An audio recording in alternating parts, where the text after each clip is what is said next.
So a lot of people get very excited about elections. I think you know that. One of the things that people have been excited about in the aftermath of the 2020 presidential election is some of the uncertainty associated with the challenges that President Trump has made about the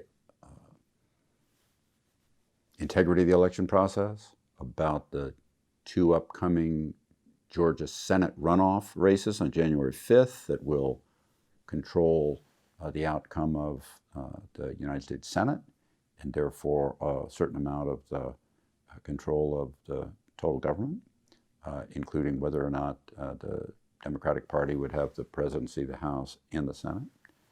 But the fact is, what markets like is falling uncertainty. They don't like rising uncertainty. The fact is, once you have a presidential and congressional election beginning in November, you move through a process where you immediately get some decreased uncertainty. We know what the votes are for Senate and outcomes of Senate races, and now all states, let's say, but that set of Georgia runoffs.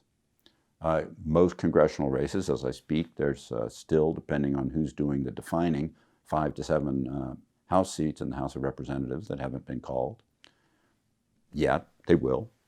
But all this moves eventually toward falling uncertainty. It maybe moves a little slower sometimes than others, and with the January runoffs, it moves a little slower now than if those races had been clear right after the election. But we keep moving toward falling uncertainty. That's inherently bullish for stocks. Stocks love falling uncertainty, and this time I think they particularly like falling uncertainty because we're moving to a Congress that, whether the Republicans have control of the Senate or don't, with the Democrats having control of the House, the margins of victory in both chambers are as weak as you could possibly make them. This Congress will be able to do very little in the way of big legislation. It's a form of gridlock which will reduce the uncertainty of the outcome of the election beyond the election itself. And so therefore, I think that's actually pretty positive for stocks. It just unrolls with these two Senate races a little more slowly until we get into January.